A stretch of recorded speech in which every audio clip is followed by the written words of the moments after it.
You need to have done the straighten image mission ahead of time so you have this cockeyed, crooked overall image, but a perfectly straight horizon line. Now, our ultimate goal is to crop this, put this guy on a third, and capture as much of this area over to the right as possible. We can't go all the way to the edge because we'll end up capturing these missing pixels. And the question is, what's our end purpose? In Photoshop, you always have to think about image size. And if it's for a print, you got to think about resolution as well. But this particular image, we want to use as a desktop picture. And we want it 16:9 aspect ratio. And we want it 2560 by 1440 is the size we're shooting for. Now, I happen to know, just from experience, that we're okay. But if you're starting out, how do you know? If you open up the image size dialog box, if you didn't see, Option Command I opens up image size, and I've clicked that green button to make this full size so I get the biggest preview possible. You see that we got 4,200 pixels, almost 4,300. I'm going to hit escape. So this seems like it, but we're going to crop off some of the left. Again, I know this is going to work, but quite often I have an image where I'm not certain.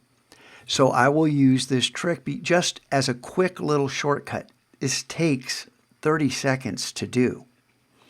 But you got to know what you're doing. What's the finished size? So the rectangular marquee, if you have one of the other marquees selected, click the rectangular marquee. And then in the options bar, and seriously, if your options bar is not there, come on, man.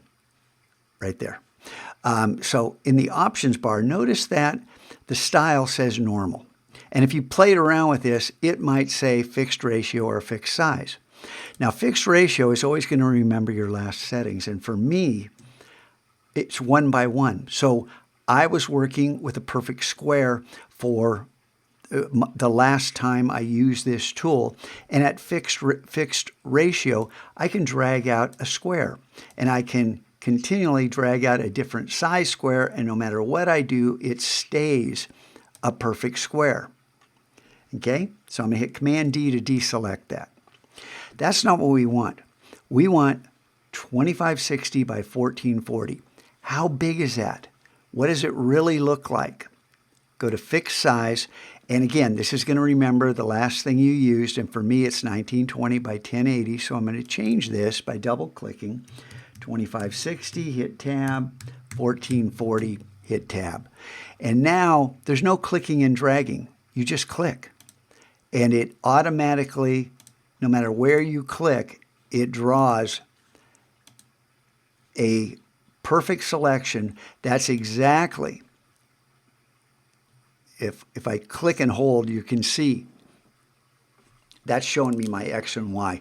It doesn't show the height and width, because we already know the height and width. It's been set right here. So we can see if I put this guy in a third, and I'm going to move this over, and that's about where I want to crop it, but I want more. I want more of the sky. I want more of this right side and more of the foreground. So this lets me know I'm safe. And if you did this and you have a different result with these settings, you downloaded the wrong size image. We downloaded the largest size available of this particular image. So go back, download that, straighten that layer again, and then come back to this and do this correctly. Because your finished product, it's going to matter on you.